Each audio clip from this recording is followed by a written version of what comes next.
All right, so this is our last topic for this unit on plants for food and fiber. So topic 6 is on pests and pest control. So what is a pest? So a pest is any organism that is causing plants to die or produce less. And this is from a farmer or forester's perspective. So it's any organisms that humans find annoying or harmful. In natural systems, organisms have parasites, they have predators or competing plants that help keep their numbers in check. Pests that cause the most damage are usually insects, fungi, and weeds. And the reason being for weeds, they're stealing moisture, they're stealing nutrients, the space, and the light. They're stealing it away from crops or other plants. Insects are pests because they may be eating some part of the plant or the whole plant. Fungi and bacteria are considered pests because they can cause infections, which destroy parts or all of the plant, so they can give the plant infections or disease.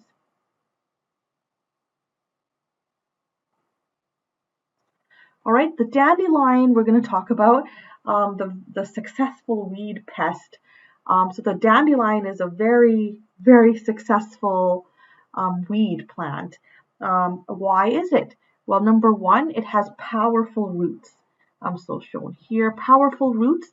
So a long tap root that's anchored very, very deep into the soil. Nutrients are stored in the roots throughout the summer so that in early spring, they get a strong head start. They have broad leaves. So these long, wide leaves, they shade out nearby plants, and they also are there to absorb sunlight. Super seeds. So they have these super seeds shown here. They produce flowers and seeds all summer long, and each flower produces hundreds of seeds. And then these seeds are carried long distances by wind. So notice the adaptations that the seed has to be able to be carried away in the wind. 4, they are adaptable, meaning they can grow well in all kinds of soil. They adapt quickly because they have lots of variety.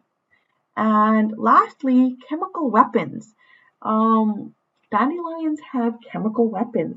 They release chemical agents to slow down the growth of grass and other plants nearby. Therefore, the dandelions have more nutrients, water, and sunlight for themselves.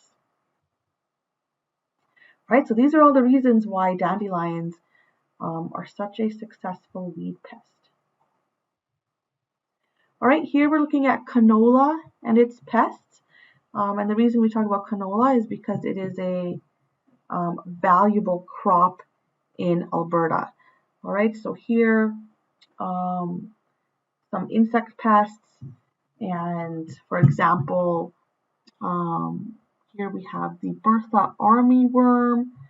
It'll eat almost everything in sight. Adult moths, they lay eggs in the blooming canola, and then after hatching, the larvae will grow rapidly by eating huge amounts of the leaves and pods, which results in tremendous crop losses. Here we have a fungus. It'll attack the stems. It'll live in the soil. It'll attack canola shortly after it starts to grow. All right, so these are just examples of pests for canola. This one, wild oats, that would be another plant. It's charged with theft of nutrients and water. It's an annual weed that'll sprout anytime. It'll grow rapidly. It'll produce seeds before the crop is cut.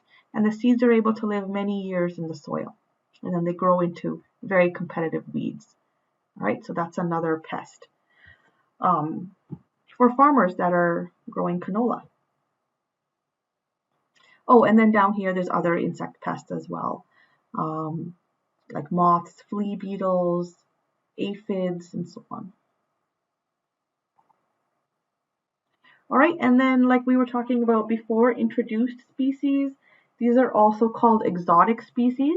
So these are organisms that are introduced from other countries, and they become serious pests because they don't have any natural controls. They don't have any natural predators because they've been brought to this new land. Some come by accident, some are introduced intentionally. So for example, dandelions, they were brought from Europe to be used as a salad vegetable.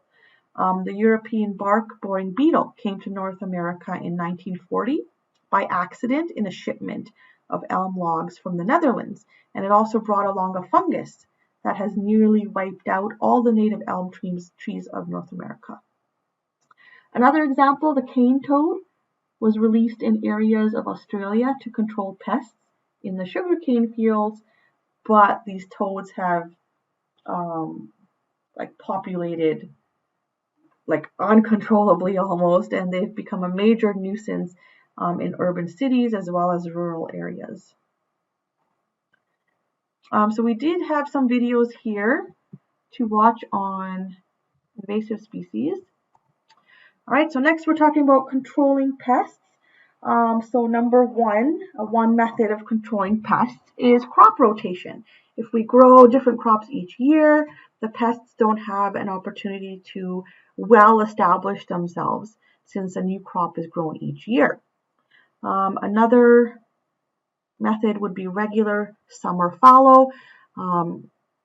Helps to control a variety of seeds and crop diseases, but it did lead to soil damage. So we did talk about that when we were talking about soil. Chemical controls. These are herbicides, insecticides, fungicides to control weeds, insects, and fungi. But it does have a major impact on environment and organisms. So we did talk about, in the previous unit, we did talk about pesticides as well. We talked about, for example, DDT that was being used on insects. So concerns with chemical controls. One, we talked about this as well, bioaccumulation. So pollutants such as chemicals in pesticides, they can accumulate through the food chain, and then those pollutants they move up from level to level, and they get stored in the organisms. And then the animals that are at the top of the food chain are especially affected. Next is soil residue. Chemicals will wash off the plants and they leave residues in the soil and water. And then because pesticides are not easily decomposed, they just stay in the environment and they remain toxic. Harming non-target organisms.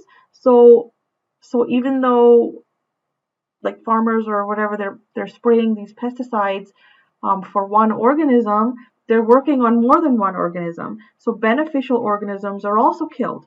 So for example, ladybugs, they eat aphids, but then ladybugs are also killed by the insecticide that's being used to control the aphids. All right, so just harming non-target organisms. And then resistant species. Species are becoming resistant, and then they're being able to withstand the effects of the chemical. And what we'll see here in this graph is showing how resistance to insecticides has steadily increased. All right, so the graph is steadily increasing, show how insects are becoming more and more resistant to insecticides. All right, biological control is it's kind of a natural way to control pests. So it's using a pest's natural enemies to control it. So for example, this soil bacterium, Bacillus, it produces a toxin that is deadly to certain insects, but it is harmless to humans and other animals. Another example, ladybugs or predatory wasps can be used to control insect pests such as aphids or white flies. The black dot spurge beetle can be used to control the weed called the leafy spurge. Here's another example here. Dragonfly can eat hundreds of mosquitoes per day. All right, and then we're going to talk about organic food production. So organic food is food that has been grown without the use of chemical fertilizers and chemical pesticides. So what is used is manure and compost. So those two things are used to add nutrients to the soil. They can fight weeds and pests using tilling, crop rotation, Mulching. Mulching is when a loose layer of shredded plant material is added on top of the soil. Another method is companion planting, so planting crops alongside plants that discourage insects. And they can reduce the need for chemicals by sowing good quality seeds, removing weeds before their seeds mature, cutting weeds along the property edges, making sure the equipment is clean so that there isn't any um, transfer of weeds from one field to another, and growing a variety of crops instead of monocultures. This increases diversity. It'll help reduce weeds, insects, and fungal diseases, as well as the drain on soil nutrients. All right, just a little comic here. I'll give you guys a moment to read that.